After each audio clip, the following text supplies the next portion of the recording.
o STF concedeu a soltura do ex-governador e ex-político do Rio de Janeiro, Sérgio Cabral.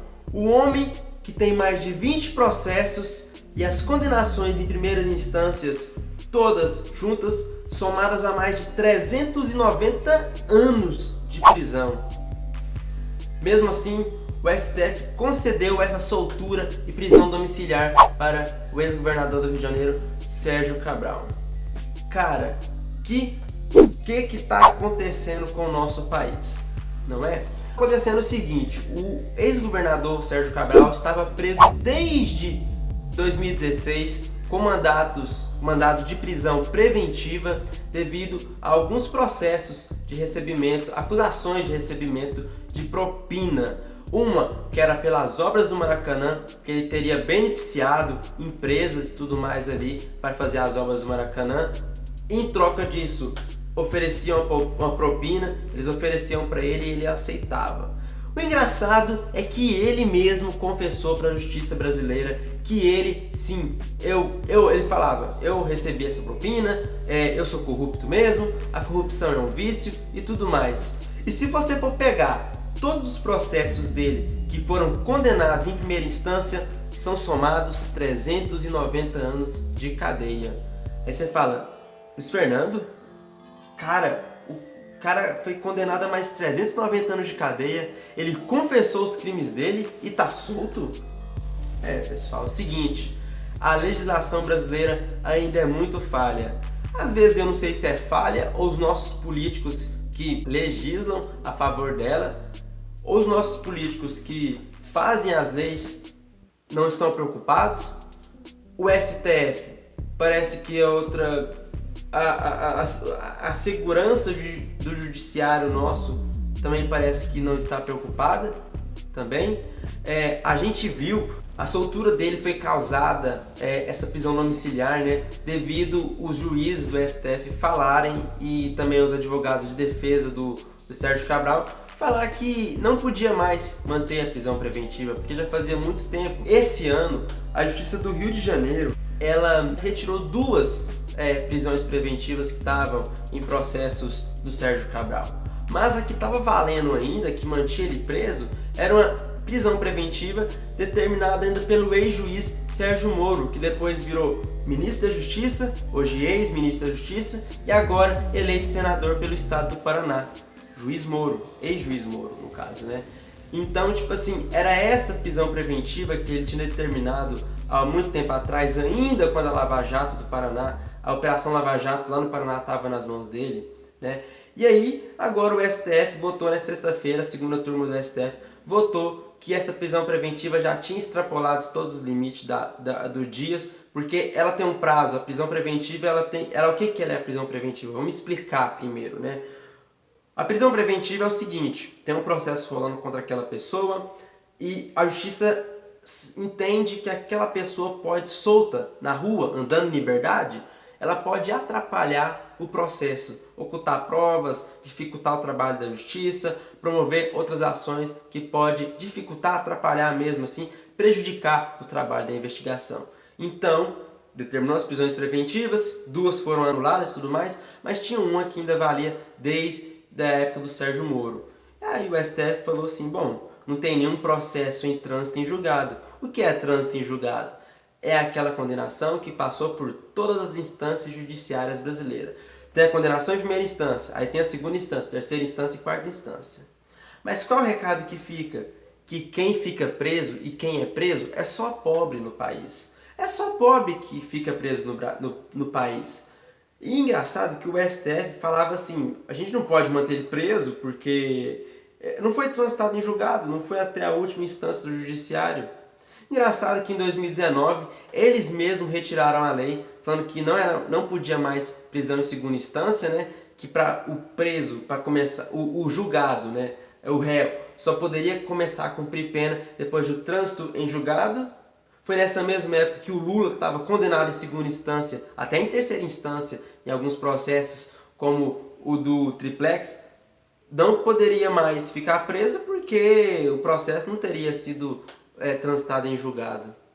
Pois é, mas aí quem se beneficia dessa brincadeira ou desse entendimento da lei são as pessoas que têm poder aquisitivo, que têm dinheiro, são empresários ricos, são políticos com crimes de colarinho branco, né, corrupção. Por quê? Um cara igual o Sérgio Cabral, por exemplo, que já até confessou, pode pesquisar aí na internet. Sérgio Cabral confessa crime. Ele, que foi em primeira instância, foi condenado em todas as instâncias que ele foi condenado em primeira instância, tem condenações somadas em mais de 390 anos de prisão. Como ele não chegou até a quarta instância, por quê? Aí já está um trabalho da justiça também. A justiça também não conseguiu e não tem estrutura, às vezes, para percorrer em tão pouco tempo, juntar todos os processos. E mesmo sabendo que o cara é corrupto, ele mesmo confessou, não foi condenado em segunda instância. Quando valia a segunda instância, retiraram ela. E aí não vale mais. Aí soltou, por exemplo, Lula, que agora foi eleito presidente e tudo mais. Aí quem fica preso é só o pobre que não tem dinheiro para pagar advogado. O cara rouba uma bicicleta ali, rouba uma padaria ali. Aí fica preso porque não tem dinheiro para habeas corpus, não tem dinheiro para pagar advogado. Se foi condenado em segunda instância, não tem dinheiro para prosseguir para a terceira instância, porque não tem um advogado bom que tem contatos dentro das cortes forte. Fica complicado, né?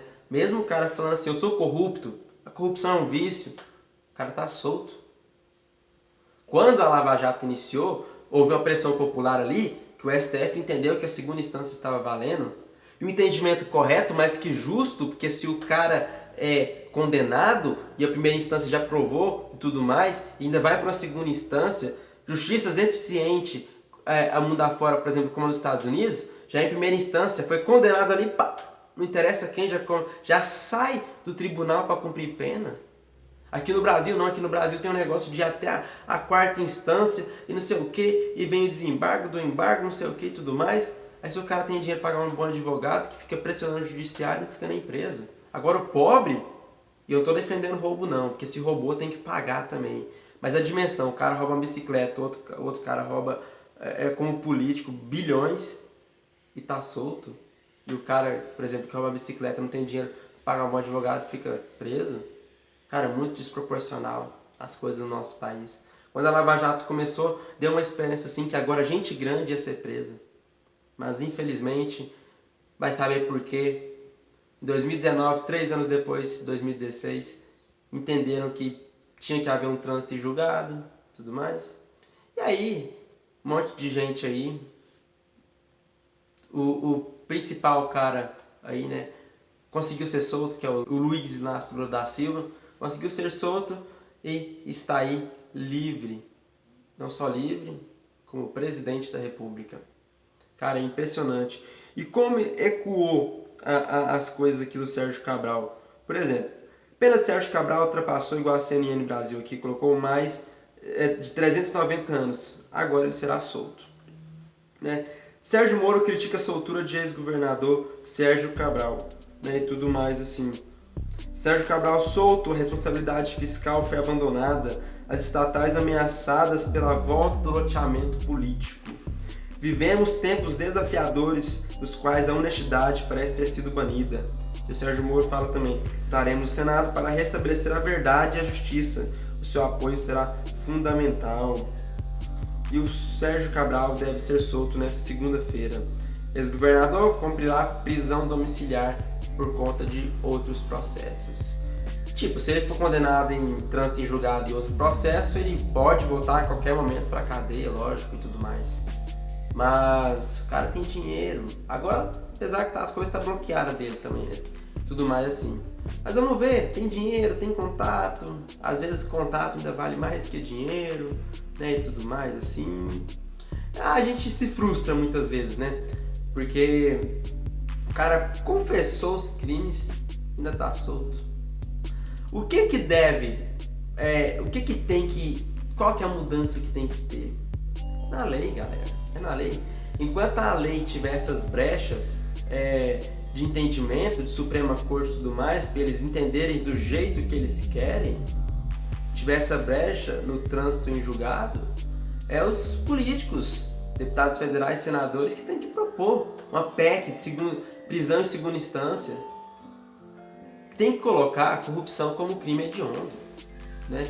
Por exemplo, tem crime hediondo como assassinatos, essas coisas assim, já tem que cumprir prisão. Na hora que o juiz deu o veredito final ali, já cumprir pena.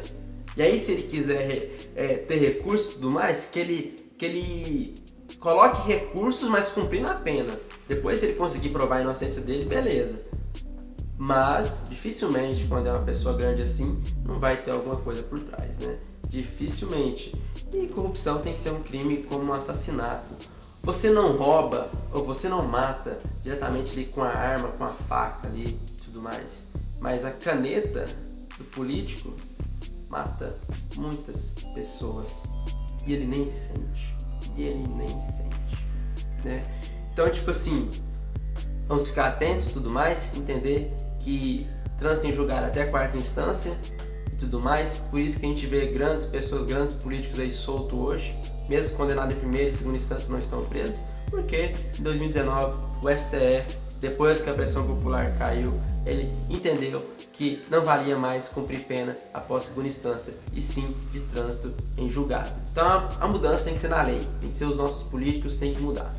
Vamos ver, né? Quem sabe um dia a gente vai ver essa mudança. E aí sim, voltar a ver, mas definitivamente, pessoas grandes, poderosas na cadeia novamente, cumprindo sua pena, como qualquer pessoa, como o pobre que rouba um pão de alguém, como o pobre que rouba uma bicicleta, igual eu falei, como qualquer roubo, qualquer ser humano que comete um ato ilícito perante a lei prejudicando o outro, deve cumprir sua pena, sim, entendeu?